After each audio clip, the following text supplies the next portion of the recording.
लूणी विधानसभा के ही नहीं, आसपास की दूसरी विधानसभा के सभी ग्रामीण जन 36सी कौम यहाँ पे जेडीए के ऑफिस के सामने हमने धरना दिया है। और ये धरना मात्र एक गोचर भूमि जो सरकार की ज़मीन है, सरकार को बचानी चाहिए, उसको बचाने के लिए आज जनता यहाँ पे उमड़कर बाहर आई है।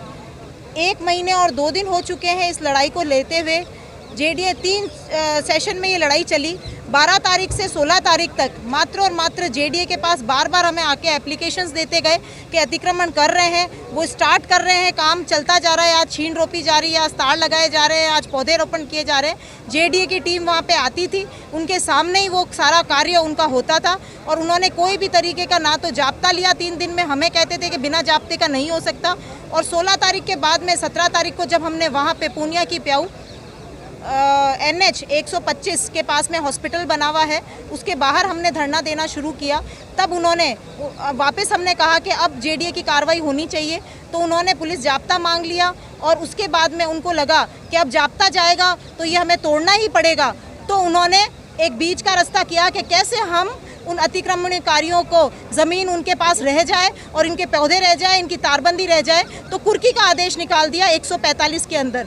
लेकिन कुर्की का आदेश भी वहाँ के SHO रिसीवर के रूप में नियुक्त की गई झंवर SHO, उसने उस कुर्की की कार्रवाई को पूर्ण रूप से नहीं किया।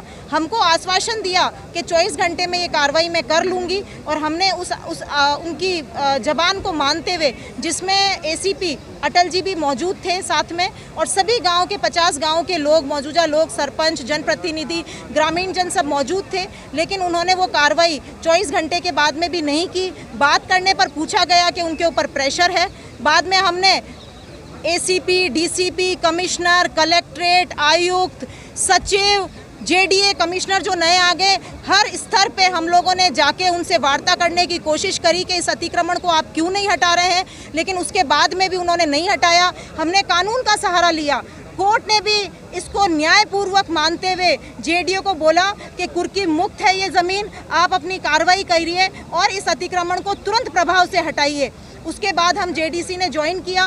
दूसरे दिन हम यहाँ पे जेडीसी के ज्वाइन करने के बाद हम सभी ग्रामीणवासी यहाँ पे आए और उनको बताया। तो उन्होंने कहा कि मैं अभी नया हूँ, मुझे 1 हफ्ते का और समय चाहिए। हमने और समय दिया और हमने बोरानाडा से वहाँ पे धरना हमारा कंटिन्यू था 20-21 तारीख से। लेकिन उसके बाद में 1 हफ्ते बाद में भी उन्होंने वहाँ पे कुछ 1-2 जगह अतिक्रमण के और भी हैं, वहाँ पे उन्होंने नोटिस देते हुए 13 तारीख को उन्होंने कहा कि